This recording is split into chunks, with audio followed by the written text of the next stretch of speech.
this a couple days later. It warmed up a little bit outside. Like I said, I was going to get some antifreeze put in it, get the oil changed, let the oil drip for a couple days. That way it's nice and cleaned out. I got my makeshift fuel pump set up. I'll show you here in a second.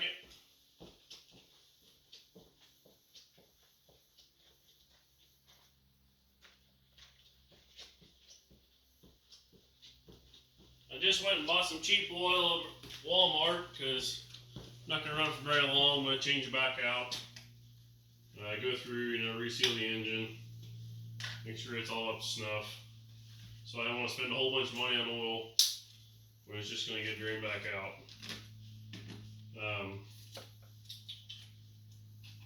Other than that, I think she'll run all right. I didn't get the oil pressure sender taken out. I wanted to get a manual gauge put in. That way I had an idea how the oil pressure was, but as everybody knows, in these GMs, they put them in a real handy spot. And it's got a long sender on it.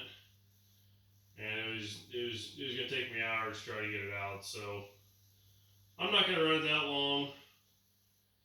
I'll just make sure that it runs all right. And then once I get the body ripped off of it, I'll get a manual line put onto a manual gauge and run it some more. Mainly just wanted to do this to see if it'll run before I take the body off of it and take the ECM out of it and everything in the wiring in case I got to cut some wires. I have a 305 TBI. I have a 91 Caprice for my 84 square body that I simplified the wiring on to run last winter. Haven't got around to that project yet, finishing it for my boy to drive to school. It's sitting over here in the other bay, waiting for a body. It's ready for a body to go on it, and then it'll be ready to get painted this summer, hopefully. I hope. That's my game plan at least, but only time will tell how much stuff I have a chance and time to get done.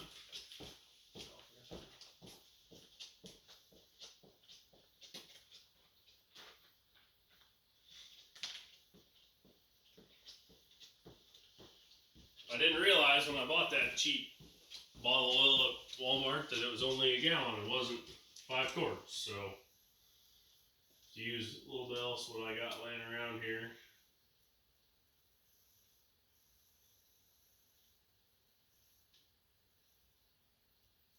I am going to put some engine flush in this after I run it for a little bit, after I get the body off, and then drain it in case it knocks any crud loose that was stuck in there for the last 15 years sitting around.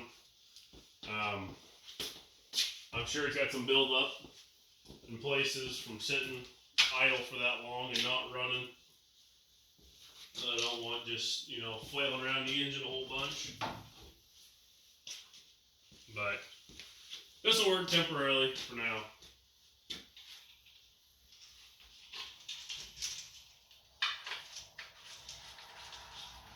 I don't have an air cleaner for it because I'm going to end up probably putting a smaller aftermarket air cleaner on it, because this engine and training is actually going in a 47 Ford 1.5 ton truck that we're going to fix up.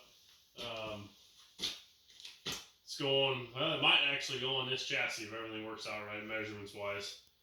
By eyeballing it the other day, I think it's going to, but without having both of them sitting here side by side, I don't know for sure 100%. I don't have the truck sitting here to verify that, but hopefully it does. But anyways, yeah, gonna make a cruiser truck out of it, build a flatbed for it, put this 350 in it, and 700R4, and just add one more thing to my list to do. Just seems like I don't know how to say no, nor do I know how to not want to challenge or want to do something. So that's just how I operate. But I'll take the camera down here for a second and go show you my high quality makeshift fuel tank and fuel pump to make this thing run. So I'm sure there's going to be some haters out there in the world, but you can't do that. But you know what? I'm going to. It doesn't have to be fancy if it works. But like I said earlier the other day, that's a TBI fuel pump out of a 91 Caprice from the other project I did that I kept. So I didn't know if I was going to use the tank or not, and I'm glad I kept it because it ran me a little jumper lead on it, and I can plug it into my battery up here, and I broke the lines in front of the fuel pump, or front of the fuel filter on the inside of the frame, on the right frame rail, and broke the lines there, and that way I could plug in this fuel pump and make it percolate. Sorry about all the movement here. Like I said, I don't have a fancy camera mount, so I got this homemade jobber I used. But anyways, I broke it in front of the fuel lines there, or in front of the fuel filter. Just run some 3/8 rubber line out. Hooked it up. That way I can hook this fuel pump in, isolate the tank on the Suburban, because it's got some crummy fuel in it from 07, and I'm not going to pump that crap through the system if I don't have to. So, well, I think we're ready to, oil's in, coolant's in, cooler lines are on, water lines are on. Oh, I forgot something here. I forgot to pinch off this heater line. I was going to forget something. Let me find our wrench here real quick. Thought about it the other day and got busy and forgot to do it. I don't want to pump a whole bunch of coolant into the heater core if I don't have to, because I'm just going to take it back off anyways. And one side's unhooked already. So, well, hell, I'll just cut it with cutters. I'm not saving the line anyways.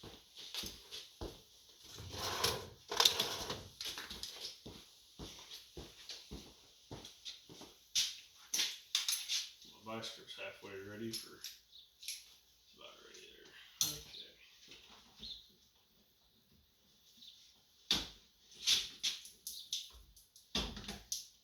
Okay. Well, a little bit of spillage, but that could have been remnants from what was in there before.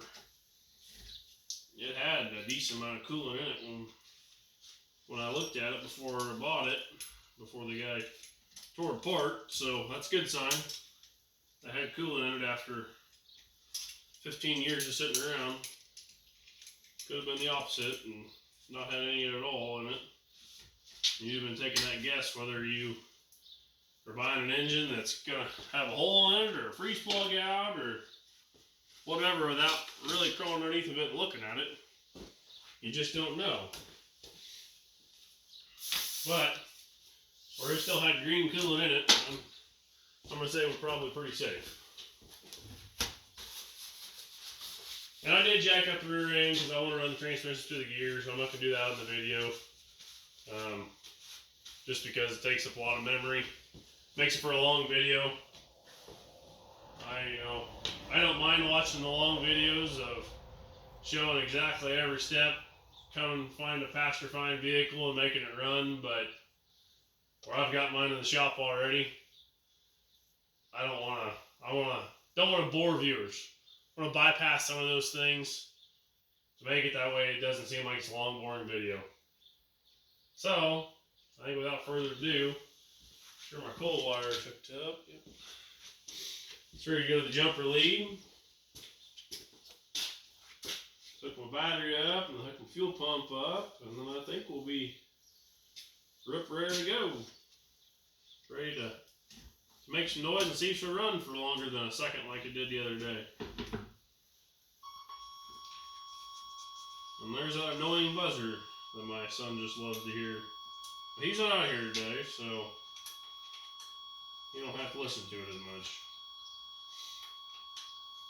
Like I said, it's kind of weird how you hook the coil wire up and then that buzzer goes away. I don't understand that 100%, but I'm not the best mechanic in the world, so there's some things maybe you just aren't meant to understand. But it goes away now, so that's all that matters. So, hook negative cable up from the fuel pump. Let me get this untangled here. Got so many wires sitting around here, it's kind of hard to keep them all straight. Okay, we'll see if she'll start.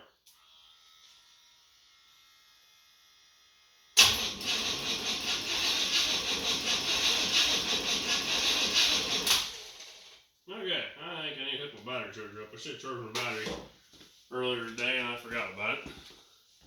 I got busy this morning and didn't get around to it. The battery sat around for the last 3-4 days and it doesn't sound too healthy. Hopefully this little charger will do it versus dragging a big one out. We'll see.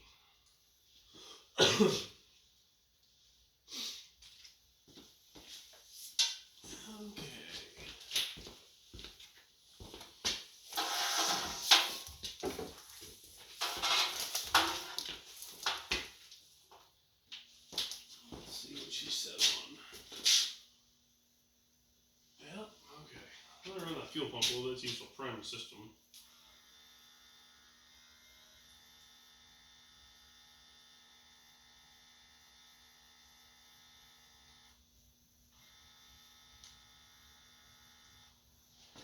I think I heard something up here. Try it again.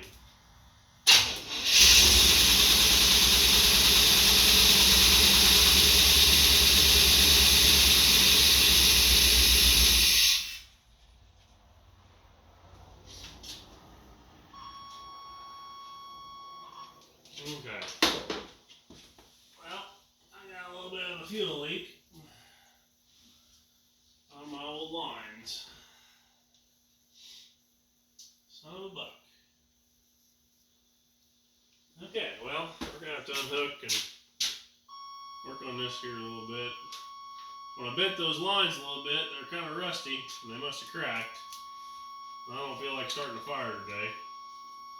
So I'm going to do a little revamping and then I'll continue the video after I get that fixed. Get my battery charging here so I can percolate a little better. Okay, let me pause this and then we'll continue this once I fix my fuel pump.